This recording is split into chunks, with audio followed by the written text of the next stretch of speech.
Good morning friends. Today we are going to learn about design of columns and footings, but today I'll explain about only design of columns. Okay, let's start. First, to design a column, first we should know about the columns and its detailed information. Okay, now about columns. A vertical member whose effective length is greater than 3 times its least lateral dimension carrying compressive loads is called column. ఒక కాలం compressive లోడ్ని తీసుకుంటుంది, అదే beam అయితే tension లోడ్ని తీసుకుంటుంది. Okay, column it is a vertical member.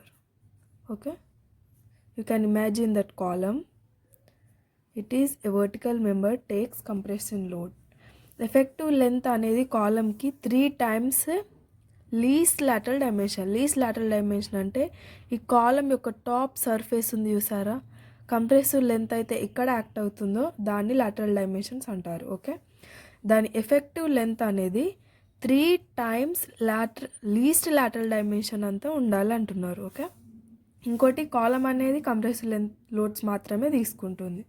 Next, column transfer the loads from the beams or slabs to the footings or foundations. Column ఈ beams యొక్క లోడ్ని transfer చేస్తుంది ఫుటింగ్స్కి అలానే ఫౌండేషన్కి.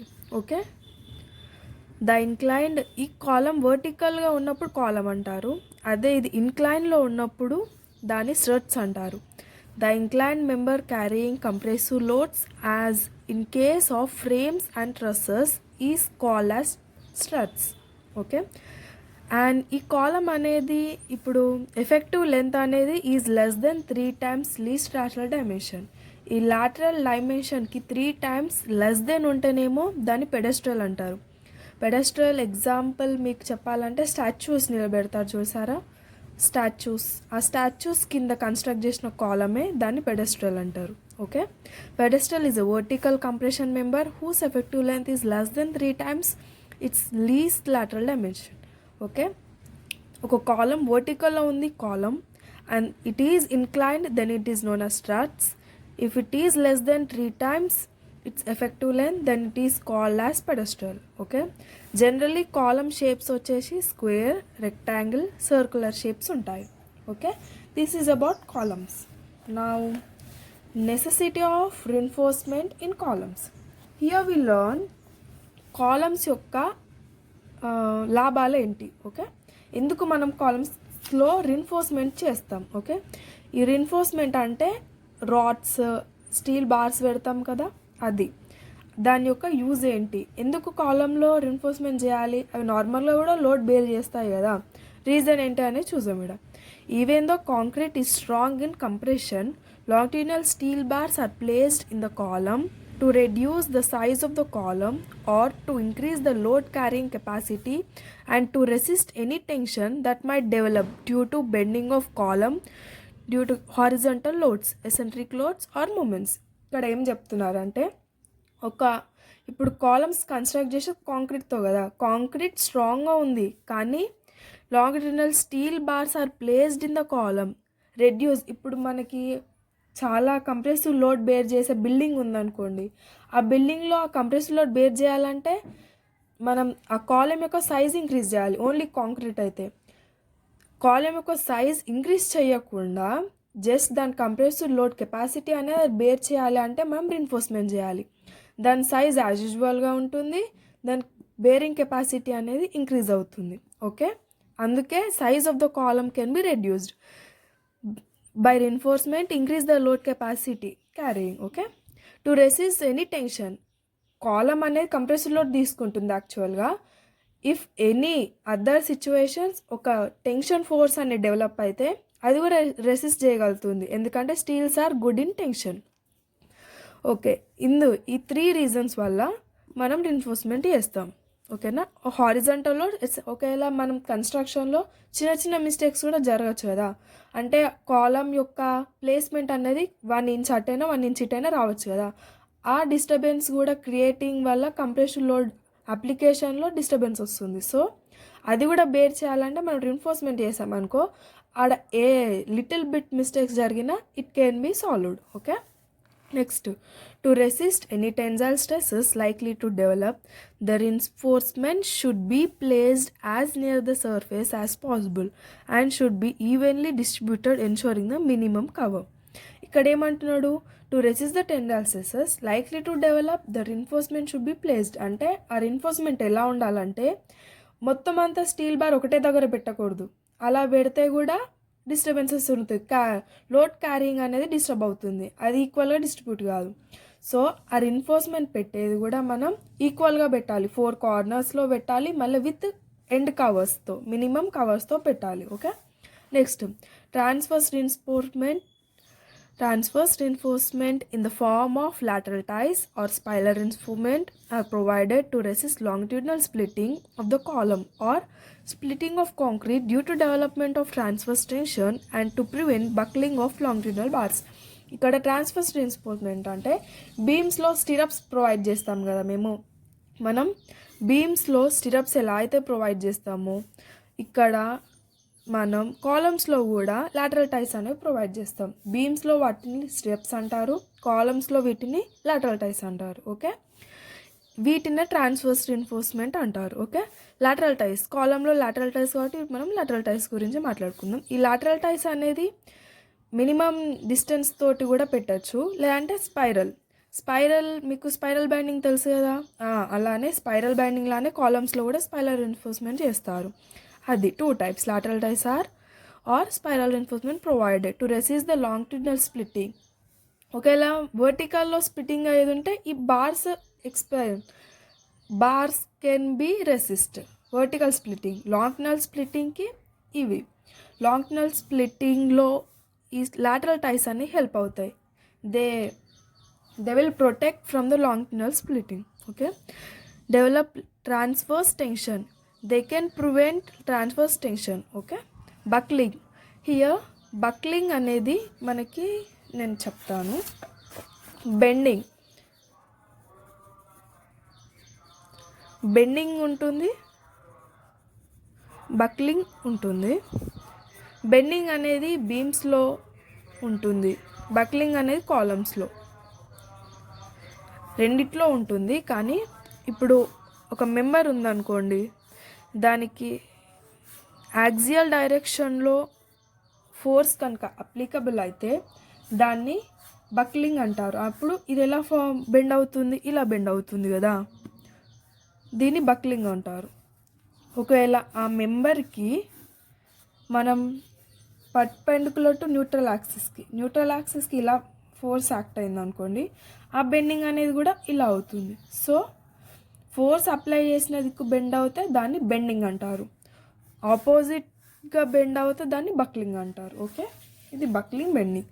కాలమ్స్లో బక్లింగ్ అవుతుంది, ఇటు నుంచి కంప్రెషన్ లోడ్ యాక్ట్ అవుతుంది, ఇటు నుంచి ఫుటింగ్స్ నుంచి యాక్ట్ అవుతుంది, కాబట్టి ఇది ఇలా బక్లింగ్ అవుతుంది. ఆ బక్లింగ్ అయ్యే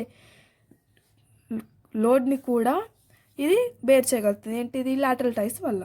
okay, now types of columns based on type of reinforcement depending upon on the type of reinforcement used. Reinforced columns are classified into tied column, spiral column, composite column.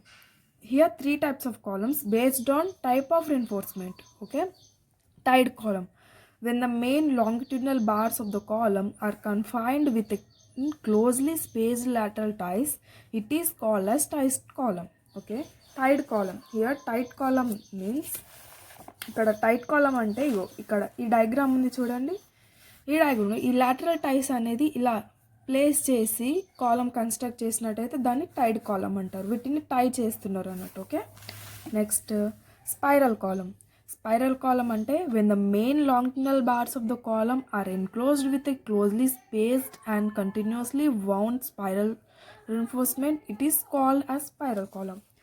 Spiral column అంటే ఇక్కడ మనం ఇంతకుముందు spiral binding లాగా spiral రిన్ఫోర్స్మెంట్ అనుకున్నాం కదా, అలానే ఒక కాలంలో స్పైరల్గా రిన్ఫోర్స్ చేస్తారు కదా లాటరల్ టైస్ బదులు, అది స్పెరికల్ షేప్లో ఉన్నప్పుడు.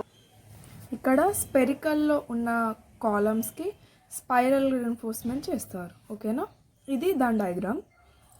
నెక్స్ట్ మనకి థర్డ్ వన్ వచ్చేసి composite columns. When the longitudinal reinforcement is in the form of structural steel section or pipe with or without longitudinal bars, it is called as composite column. Composite column అంటే ఇక్కడ చూసారా dots, ఇది రీన్ఫోర్స్మెంట్కి use. ఇక్కడ 4 dots ఉన్నాయి కదా, ఈ 4 డాట్స్ని 4 longitudinal bars indicate చేస్తుంది. ఓకే, ఇక్కడ కాంపోజిట్ కాలంలో ఏమంటున్నారు అంటే ఈ 4 longitudinal bars they may be used or not used. కానీ ఈ మధ్యలో ఐ షేప్లో చూసారా, ఇది ఐరన్ రాడ్ అన్నట్టు, దాన్ని ఒక పైప్ లాగా యూజ్ చేసుకోవచ్చు మనము.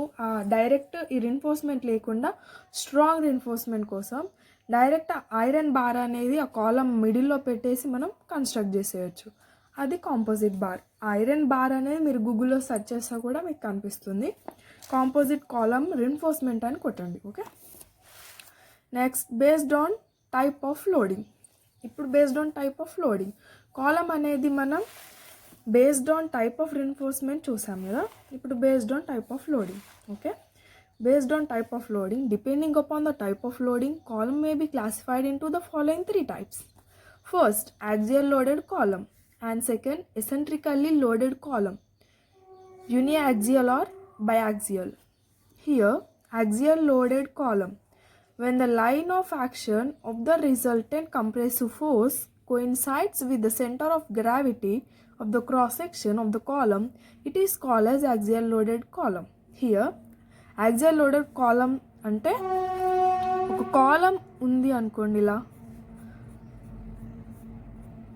ఇలా కాలం, ఈ కాలం యొక్క సెంట్రల్లో యాక్సియల్ లైన్ ప్రకారంగా ఇలా లోడ్ యాక్ట్ అవుతే అది యాక్సియల్ లోడెడ్ కాలం అంటారు.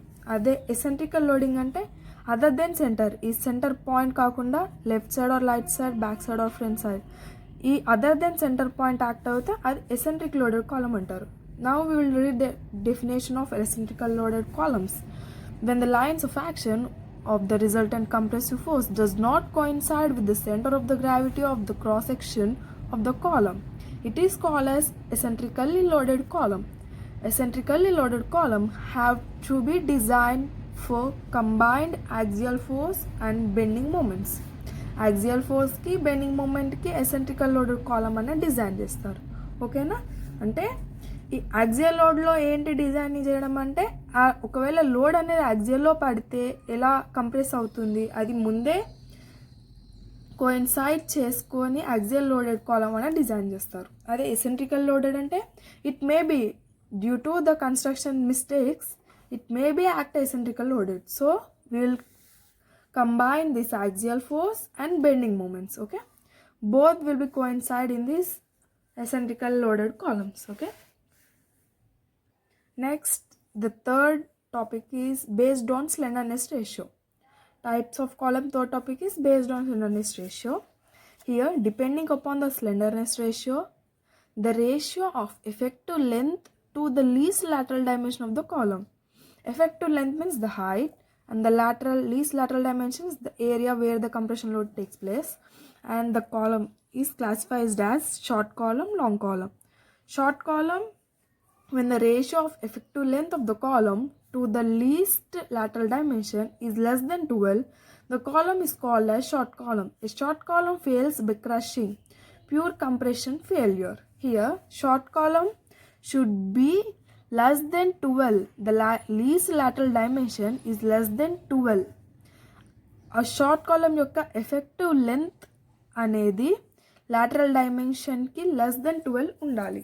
ఓకే, నెక్స్ట్ ఆ రేషియో అనేది ఇక్కడ లాంగ్ కాలంలో ఆ effective length and lateral dimension యొక్క రేషియో గ్రేటర్ దెన్ 12 ఎక్సీడ్స్ 12 ఉంటే అప్పుడు అది long column. Let's read the definition.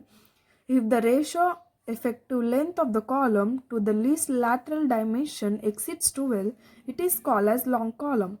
A long column fails by bending or buckling. Okay, short column అనేది ఎప్పుడు ఫెయిల్ అవుతుంది? ప్యూర్ కంప్రెషన్, క్రషింగ్లో అది ఫెయిల్ అవుతుంది, అంటే ప్యూర్ కంప్రెషన్లో ఫెయిల్ అవుతుంది. లాంగ్ కాలం అనేది బక్లింగ్ ఆర్ బెండింగ్లో ఫెయిల్ అవుతుంది. So today all these topics we have learn. Let's revise them.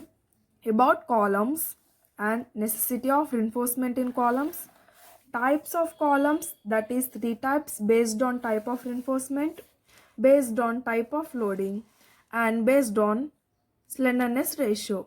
Okay, these are the types of loadings. Done. To for the further information,